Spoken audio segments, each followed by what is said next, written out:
Hey everybody, Mr. Noble here with week 5 overview for AP Literature.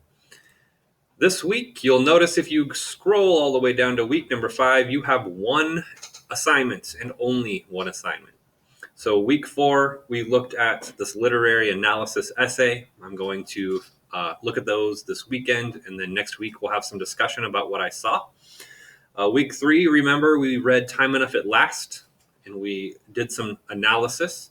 And then the week before that, we started to put some notes down, started to look at some literary concepts. So we've kind of gone through the short story process in these 3 weeks. And now we're taking the next step forward, and we're looking at literary movements. So literary movements are something you've probably heard of. In AP, it's important to keep track of these. It gives us a way to think about literature in a deeper level. It's something you will need to know on the AP exam. And it will also help you as you go forward in life and you are forced to think about literature and where it came from and why. A few reminders before we get started looking at these slides for week 5. You should have your self-selected book in your hands already. So you should have that book. You should know what it is. If you don't have it, you need to talk to me as soon as possible, and we need to track it down for you. The goal is to have about 20% of the book or so read by Friday of next week, so that the following week we can look at the characters, the setting, the conflict, talk about the author. We're going to start taking a look at the book, even though you probably have not finished it. So please make sure you've got your book and make sure that you are reading it. Hopefully you've got enough under your belt to be able to discuss it on week 6. The other thing you need to know about week 6 is there's going to be a bit of a midterm. The first part will be about the self-selected book that I was just talking about. And then the second part right here is going to be an open note quiz on all of the literary concepts that we've discussed. And then the literary movements we're going to look at this week. So as you go through this week, make sure you're keeping the notes from the previous 2 weeks kind of fresh in your mind. Obviously, you're going to have them in front of you when you go through, but make sure you keep that going. So this week, we have slides for the overview, and then you've got the actual assignment down here. But we're going to look at the slides first. So this is week 5 we're looking at. Weekly business, I just talked about that. Literary movements. Here we go. So what is a literary movement? It's a grouping of writers that share similar motivations, aesthetic features like language, years of publication, and then often the same location, but not always. Some writers may belong to more than one movement, and some movements may not have a clearly defined time period. So you need to know that this, like most of literature, is pretty subjective. This is a way that people try to group literature together to make it easier to analyze and to discuss with other people. Similar to genre and time period, this categorization gives us language and context to use when we discuss literature. So how will this help us? Why do we care? First, knowing this will help you as you go through the reading process. So this is another layer of context. So we talk about who is the author, when was it written. Now we're going to start talking about what literary movement is this a part of, and then what is associated with that literary movement. Studying this framework will also help us on the AP exam. The multiple choice section could very well give you a piece of text and say, which literary movement do you think this is from? So it's important to kind of have that in the back of your mind. What do they look like? Who are the authors, etc.? And then if you are able to recognize the movement, you may have some ready-made ideas about the form, about the language, about the meaning. So it's just another tool in your toolbox as you are looking at literature. There are many, many literary movements all over the globe.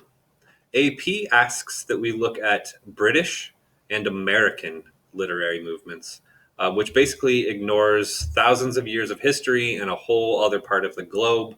But for the purpose of this class and this project, we're going to focus in on basically Western literature. And then we've broken down this into 10 of the most important literary movements. Again, there are many, many movements, but these are the big ones you need to know now And then when you go to college, this will come up again. The time periods here are an approximation because it's not a science, but that's a ballpark. So we have the Renaissance, the Enlightenment, Romanticism, Realism, the Victorian era, Transcendentalism, Existentialism, Naturalism, Modernism, and Postmodernism, meaning after. A lot of isms. So these are the 10 we're going to look at for this week. And how are we going to do that? Let's get my head out of the way. We're going to do a project. So instead of me giving you a bunch of stuff to read, a bunch of questions to type up in a document, an essay to write, the goal of this assignment is to review these 10 important movements that have taken place over the last 500 years, and then to get ready to apply this. But I'm hoping we can do this in a creative way. So you are going to be building a timeline using your creativity. Not all of us are creative, but I'm asking that you try. I do not want you to turn in a bulleted list on a document. I do not want you to write an essay. I do not want any big paragraphs. I want you to find a way to put these 10 literary movements on some sort of timeline that shows me that you understand what's going on, but more importantly, it's a reference point for you to be able to look at these movements and how they all kind of link to each other, right? It's in and out of each one. It's not a chopped up time period. It's all kind of together. So look at it as an entire process, 500 years of history in and out of different movements. And then your challenge beyond finding that information is going to be finding a way to put it together that makes sense. The assignment sheet will have some more details on that. We'll look at that here in a second. But you are making a timeline. I am not telling you how to make your timeline. You are going to use your creativity. You're going to talk about all the right stuff, but I want you to think about how do you want to show me that you know what's going on. So what information am I expecting from you? My head's in the way again. Let's go over here. So what information? The time and location. What time period is it generally seen as taking place in? And then where? Is this a British? Is this American? Is this a city? So look at the actual time and location. The historical context, which is really important in everything we do. So what is happening in the culture, in society, in the place that this is being written? What is happening on the other side of the globe? What is happening in the world that may influence what these people are writing about and how they are writing it? The third part I want you to think about is who are the major players? Every literary movement will have a certain list of people that are known as the people when it comes to this movement. So I want you to track down those people and then give us some information. Don't just think about authors of novels. Think about poetry. Think about plays. Think about short stories. So who are the people that are most well known for this movement?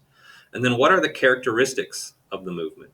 So as you go and do some research, and you could go anywhere for the research. I'm not giving you any resources. You have the internet at your fingertips. But as you go through, what is each movement about? Are they focusing on certain literary styles, certain elements, certain themes? So kind of go do a deep dive. What is this movement about?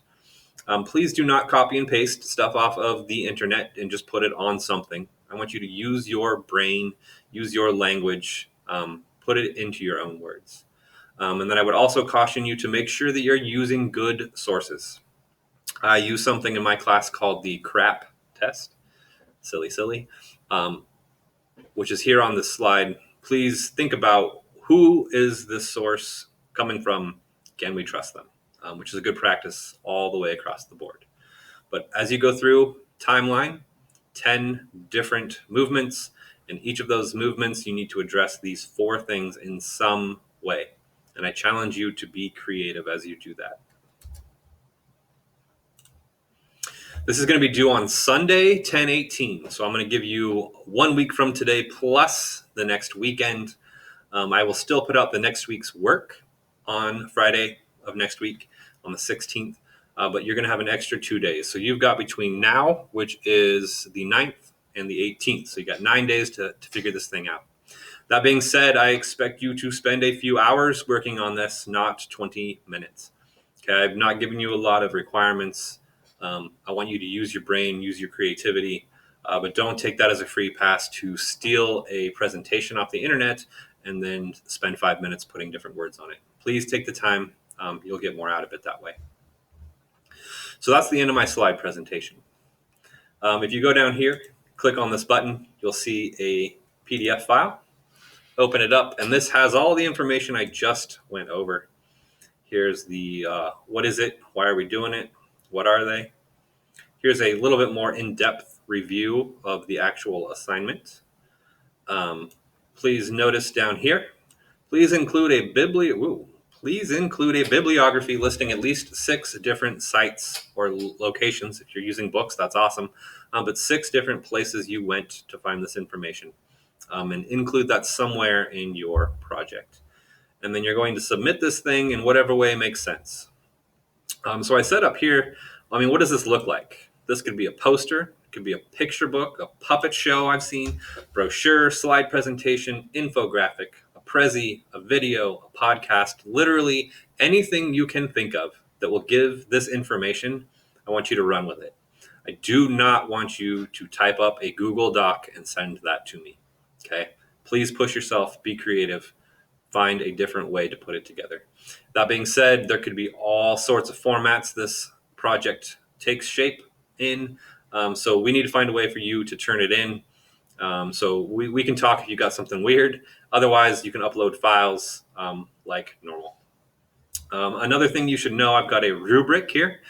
This is the only work for the week, so it's worth 80 points, which is about what a normal week is worth. This is how I will grade you. And then I've got another review of the beautiful CRAP test. Current, relevant, authoritative, accurate, purpose. So as you go through, think about your sources. And then this is the project for the week. My hope is that you're doing something that's not quite as boring and dull as staring at a computer screen and typing up documents. We're stuck on the computer, but I want you to try and be creative, do something fun. Monday, we'll have a class meeting. We'll talk about the essays for the interlopers, and then we can answer some questions about this project. And then I'm hoping on Monday you'll have an idea about what you want to do, and you can share that with the group. I promise I will be at the meeting on Monday.